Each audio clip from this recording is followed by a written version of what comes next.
सुप्रभात बच्चों। आज हम हिंदी की पाठ 12 पढ़ेंगे, जिस पाठ का नाम है शनि ग्रह सबसे सुंदर ग्रह। इसके लेखक हैं गुणाकर मूले जी। तो बच्चों अब पढ़ते हैं। सौर मंडल के सबसे बड़े ग्रह बृहस्पति के बाद शनि दूसरा बड़ा ग्रह है। यह हमारी पृथ्वी से करीब 750 गुना बड़ा है। शनि के गोले का व्यास 116,000 किलोमीटर है, अर्थात पृथ्वी के व्यास से करीब 9 गुना अधिक। सूर्य से शनि ग्रह की औसत दूरी 143 करोड़ किलोमीटर है। यह प्रति सेकंड 9.6 किलोमीटर की औसत गति से करीब 30 वर्षों से सूर्य का एक चक्कर लगाता है। अतः 90 साल का कोई बूढ़ा आदमी यदि शनि ग्रह पर पहुंचेगा तो उस ग्रह के अनुसार उसकी उम्र होगी सिर्फ 3 साल। हमारी पृथ्वी सूर्य से लगभग 15 करोड़ किलोमीटर दूर है। पृथ्वी की तुलना में शनि ग्रह सूर्य से 10 गुना अधिक दूर है। इसे दूरबीन के बिना भी कोरी आंखों से आकाश में देखा जा सकता है। पुराने जमाने के लोगों ने इस पीले चमकीले ग्रह को पहचान लिया था। प्राचीन काल के ज्योतिषियों को सूर्य, चंद्र और काल्पनिक राहु केतु के अलावा जिन 5 ग्रहों का ज्ञान था, उनमें शनि सबसे अधिक दूर था। शनि को शनैश्चर भी कहते हैं। आकाश के गोलक पर यह ग्रह बहुत धीमी गति से चलता दिखाई देता है, इसलिए प्राचीन काल के लोगों ने इसे शनैश्चर नाम दिया था। शनैश्चर का अर्थ होता है धीमी गति से चलने वाला, लेकिन बाद के लोगों ने इस शनैश्चर को शनिचर बना डाला। शनिचर का नाम लेते ही अंधविश्वासियों की रूहें कांपने लगती है। फलित ज्योतिषों की पोथियों में इस ग्रह को इतना अशुभ माना गया है कि जिस राशि में इसका निवास होता है, उसके आगे और पीछे की राशियों से भी यह छेड़छाड़ करता है। एक बार यदि यह ग्रह किसी की राशि में पहुंच जाए तो फिर 7.5 साल तक उसकी खैर नहीं। हमारे देश के पुराने ग्रंथों में शनि को मंथिन भी कहा गया है। मंथिन का अर्थ है मथने वाला या पीड़ा देने वाला। इस अर्थ के आधार पर भी शनि को कष्ट देने वाला ग्रह मान लिया गया है। वस्तुतः काफी प्राचीन काल में ही शनि को एक अनिष्टकारी ग्रह मान लिया गया था। पौराणिक कथाओं के अनुसार शनि महाराज सूर्य के पुत्र हैं। भैंसा इनका वाहन है। पाश्चात्य ज्योतिष में शनि को सैटर्न कहते हैं। यूनानी आख्यानों के अनुसार सैटर्न जुपिटर के पिता है। रोमन लोग सैटर्न को कृषि का देवता मानते हैं। हमारे देश में शनि महाराज तेल के देवता बन गए हैं। पुराने जमाने के ज्योतिषों ने पता नहीं शनि को क्यों एक अत्यंत अशुभ ग्रह करार दिया था। ईसा की 6ठी सदी के महान भारतीय ज्योतिषी बारह मिहिर ने तो अपने बृहत संहिता ग्रंथ में शनि के अशुभ फलों के बारे में शनैश्चराचर नामक एक स्वतंत्र अध्याय भी लिख डाला था। बाद के फलित ज्योतिषों ने भी 12 मिहिर का ही अंधानुकरण किया। वस्तुतः शनि सौर मंडल का सर्वाधिक सुंदर ग्रह है, लेकिन पुराने जमाने के ज्योतिषी अपनी कोरी आंखों से इस ग्रह की सुंदरता को देखने या पहचानने के समर्थ नहीं थे। सन 1609 ईस्वी तक किसी को भी आकाश की ज्योतिषों को दिव्य दृष्टि से देखने का अवसर नहीं मिला था। गैलीलियो ने पहली बार दिव्य दृष्टि अर्थात दूरबीन से आकाश का अवलोकन किया। जो कोई भी दूरबीन से शनि को देखेगा, इस ग्रह के बारे में उसके पुराने ख्याल अवश्य बदल जाएंगे।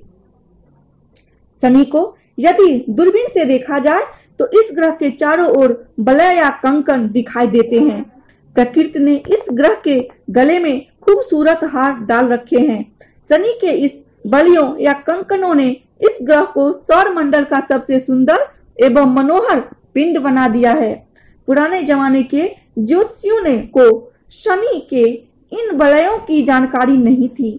शनि के अद्भुत वलयों और इनकी अन्य अनेक विशेषताओं के बारे में विस्तृत जानकारी हमें आधुनिक काल में ही मिल सकी है।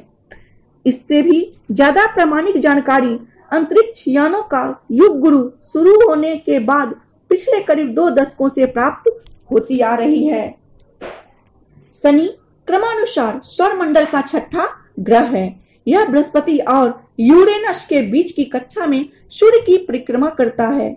सूर्य से बृहस्पति ग्रह जितना दूर है, लगभग उतना ही शनि से बृहस्पति।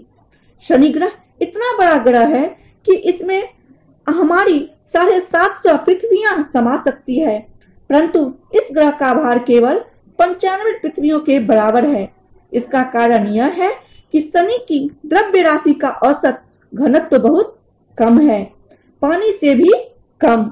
अर्थात शनि ग्रह को पानी के किसी बहुत बड़े महासागर में डालना संभव हो तो यह उसमें डूबेगा नहीं, बल्कि तैरने लग जाएगा। शनि सौरमंडल में सबसे कम घनत्व वाला पिंड है।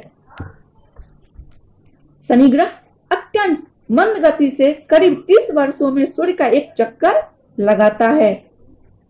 इसलिए साल भर के अंतर में के बाद भी आकाश में शनि की स्थिति में कोई विशेष परिवर्तन दिखाई नहीं देता। यह एक राशि में करीब 2.5 साल तक रहता है, लेकिन शनि का दिन पृथ्वी के दिन से काफी छोटा होता है। यह ग्रह 10 घंटे और 40 मिनट में अपना पूरी पर एक परिक्रमा पूरी कर लेता है। अतः शनि का एक वर्ष उसके अपने करीब 25,000 दिनों में बराबर होगा। शनि ग्रह पृथ्वी की अपेक्षा सूर्य से करीब 10 गुना अधिक दूर है, इसलिए बहुत कम सूर्य ताप वहां तक पहुंचता है, पृथ्वी का मात्र 100वां हिस्सा। इसलिए शनि के वायुमंडल का तापमान शून्य के नीचे 150 सेंटीग्रेड के आसपास रहता है। शनि एक अत्यंत ठंडा ग्रह है। बृहस्पति की तरह शनि का वायुमंडल भी हाइड्रोजन, हीलियम, मीथेन तथा अमोनिया गैसों से बना है। शनि की सतह के बारे में हमें कोई भी जानकारी नहीं है। हम केवल इसके चमकीले बाहरी वायुमंडल को ही देख सकते हैं। शनि के केंद्र भाग में ठोस गुठली होनी चाहिए। चंद्रमा, मंगल या शुक्र की तरह शनि की सतह पर उतर पाना आम आदमी के लिए संभव नहीं होगा। प्राचीन काल के ज्योतिषियों को सौरमंडल के केवल एक ही ग्रह चंद्र की जानकारी थी। गैलीलियो ने पहली बार 1600 ईस्वी में बृहस्पति के 4 चंद्रों की खोज की। ग्रहों की परिक्रमा करने वाले इन पिंडों को अब हम उपग्रह कहते हैं। समुच्चय सौरमंडल में अब तक करीब 60 उपग्रह खोजे गए हैं। तो 2 दशक पहले तक शनि के 10 उपग्रह खोजे गए थे, लेकिन अब शनि ग्रह के उपग्रहों की संख्या 17 तक पहुंच गई है। धरती से भेजे गए स्वचालित अंतरिक्ष यान पायनियर तथा वाजियर शनि के नजदीक तक पहुंचने और इन्हीं के जरिए इस ग्रह के 7 नए उपग्रह खोजे गए। शनि का सबसे बड़ा ग्रह चंद्र, टाइटन और सौरमंडल का सर्वाधिक महत्वपूर्ण और दिलचस्प उपग्रह है। टाइटन पृथ्वी के चंद्र से भी काफी, इसका व्यास 5150 किलोमीटर है। अभी कुछ साल पहले तक टाइटन को ही सौरमंडल का सबसे बड़ा उपग्रह समझा जाता था, परंतु वाइजर यान की खोजबीन से पता चलता है कि बृहस्पति का गैनीमीडे उपग्रह सौरमंडल का सबसे बड़ा उपग्रह है। टाइटन की सबसे अद्भुत चीज है इस मौजूद घना वायुमंडल, जो मुख्य रूप से नाइट्रोजन से भी ज्यादा घना और भारी है। टाइटन के वायुमंडल में मीथेन पर्याप्त मात्रा में मौजूद है। इस उपग्रह की सतह पर मीथेन गैस ठोस या तरल रूप में है। इस प्रकार टाइटन को पृथ्वी की तरह का एक ऐसा पिंड माना जा सकता है जिस पर मीथेन पानी की भूमिका अदा करती है। मीथेन के योग से बनने वाले कई किस्म के अणु जैविक तत्वों का निर्माण करते हैं। इसलिए जैविक तत्वों के विकास के अध्ययन की दृष्टि से टाइटन का बड़ा महत्व है। टाइटन की परिस्थितियों का अध्ययन करके पता लगाया जा सकता है कि 3-4 अरब साल पहले धरती पर प्राथमिक जीवों का अभ्युदय किस प्रकार हुआ होगा। शनि की सतह पर अंतरिक्ष यान को उतारना तो संभव नहीं है, परंतु टाइटन की सतह पर अंतरिक्ष यान को उतारा जा सकता है। इसलिए मंगल के बाद टाइटन उपग्रह पर ही अंतरिक्ष यान को उतारने के प्रयास किए जाएंगे। शनि ग्रह की सबसे आकर्षक चीज है इसके चारों ओर के वलय का कंकन। सबसे पहले गैलीलियो ने ही इनकी खोज की थी। अभी कुछ साल पहले तक शनि के 3 स्पष्ट वलय पहचाने गए थे। इनके बीच में कुछ खाली जगह भी है। शनि ये वलय इस ग्रह के विषुवतीय समतल में ही परिक्रमा करते हैं। इधर के कुछ वर्षों में पायनियर वाइजर यानों के जरिए शनि के और भी कुछ वलय खोजे गए हैं। अब इन वलयों की संख्या 7 पहुंच गई है।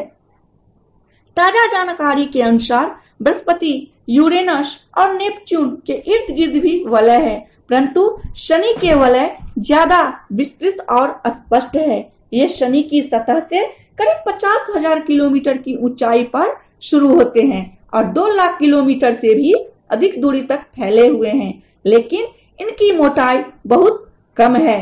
खगोलविदों का मत है कि इनकी मोटाई 10 किलोमीटर से अधिक नहीं होगी। इसलिए विशेष अवसरों पर शनि के वलय हमें पतली रेखा जैसे दिखाई देते हैं। कभी कभी इन वलयों में दूर के तारों को देखा जा सकता है। शनि के ये वलय ठोस नहीं हो सकते। ये छोटे छोटे टुकड़ों से बने हैं। ये छोटे बर्फ से आच्छादित है, इसलिए शनि के ये वलय खूब चमकते हैं। शनि के इन वलयों की उत्पत्ति के बारे में कई मत प्रस्तुत किए गए हैं। कुछ खगोलविदों का कहना है कि शनि के समीप एक उपग्रह था। शनि के अत्यधिक गुरुत्वाकर्षण बल के कारण वह उपग्रह विखंडित हो गया और उसी के टुकड़ों से ये वलय बन गए हैं। दूसरा मत यह है कि शनि की उत्पत्ति के समय से ही ये वलय मौजूद हैं। ऐसे ही वलयों से बाद के उपग्रह बने हैं। ये वलय आगे चलकर शनि के लिए नए उपग्रहों को जन्म दे सकते हैं। जो भी हो, किसी भी ग्रह हो, शुभ या अशुभ मानने का कोई भौतिक कारण नहीं है। फिर शनि तो हमारे सौरमंडल का सबसे सुंदर ग्रह है। तो बच्चों, प्रस्तुत पाठ में ब्रह्मांड के सबसे सुंदर ग्रह शनि के बारे में लेखक ने विस्तृत जानकारी दी है। यह जानकारी रोचक तो है ही, साथ ही खगोलीय दृष्टि से भी अति महत्वपूर्ण है। तो आप लोग इस पाठ को अच्छा से